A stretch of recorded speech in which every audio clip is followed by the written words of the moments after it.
इससे पहले मैंने भूगोल के बारे में आपको समझाया था। तो भूगोल हम किसे कहते हैं?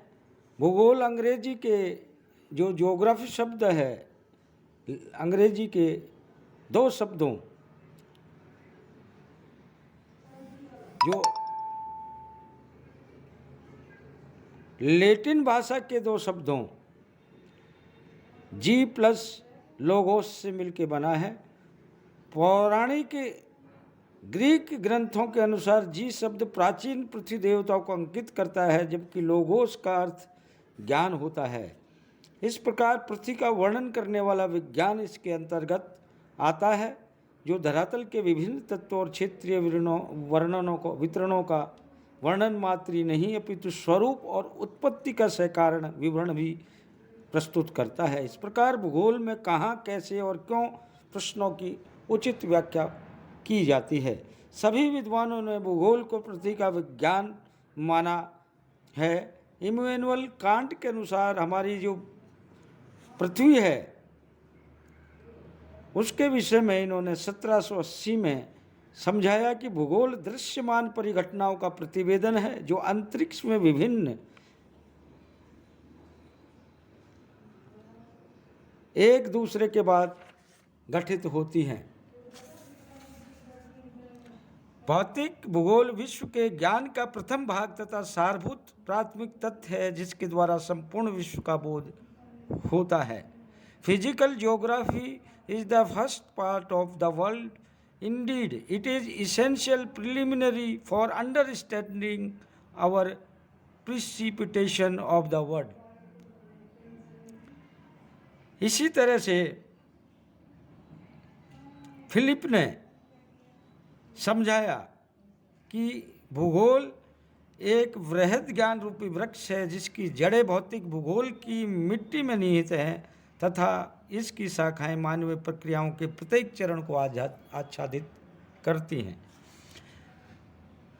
इसी तारतम्य में भूगोल को परिभाषित करते हुए कहा गया है कि भूगोल पृथ्वी तल की परिवर्तनशील विशेषताओं के यथार्थ क्रमबद्ध एवं युक्ति संगत वर्णन तथा व्याख्या से संबंधित है। अगर हम अब भूगोल के विषय क्षेत्र पर आते हैं तो भूगोल का विषय क्षेत्र बहुत व्यापक है। भूगोल को दो भागों में प्रादेशिक और क्रमबद्ध भूगोल के रूप में बांटा गया है।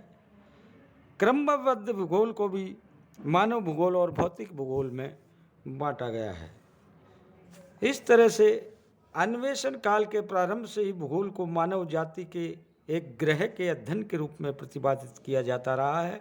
19वीं शताब्दी में भूगोल की जो परिधि तथा अध्ययन विषय को पृथ्वी के धरातल तक सीमित कर दिया गया था।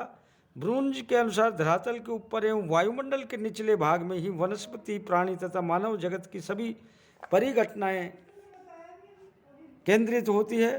फ्रेंच एवं टिवार्था ने भी भूगोल को पृथ्वी के धरातल का विज्ञान कहा है। होम्स ने भूगोल को मानव के निवास स्थान का अध्ययन बताया। व्हाइट तथा रेनर ने भूगोल को मानव परिस्थिति की संज्ञा देते हुए मानव निवास ग्रह के रूप में पृथ्वी के अध्ययन को अभिष्ट माना गया है। इस तरह से हम क्रमबद्ध भूगोल को भौतिक भूगोल और मानव भूगोल में विभाजित करते हैं। अब यदि भौतिक भूगोल के स्वरूप पर आए, क्योंकि तुम्हारा जो प्रथम वर्ष में अध्ययन का जो विषय है वो भौतिक भूगोल ही है, अब मैं भौतिक भूगोल के ऊपर आता हूँ। क्योंकि भौतिक भूगोल के दो प्रमुख आधार स्तंभ हैं, प्राकृतिक पर्यावरण एवं मानव। प्राकृतिक पर्यावरण के तत्व मानव को प्रभावित करते हैं तथा मानव स्वयं एक भौगोलिक कारक के रूप में पर्यावरण में रूपांतरण करता है। पृथ्वी एवं मानव दोनों ही गतिमान एवं परिवर्तनशील तत्व हैं। तो मानवीय क्रियाओं, उनसे उत्पन्न सांस्कृतिक पर्यावरण के तत्वों का अध्ययन मानव भूगोल के अंतर्गत किया जाता है। लोबेक के मत के अनुसार जीव और उसके भौतिक पर्यावरण के संबंधों का अध्ययन भूगोल की विषय वस्तु है तथा भौतिक वातावरण का अध्ययन भौतिक भूगोल है।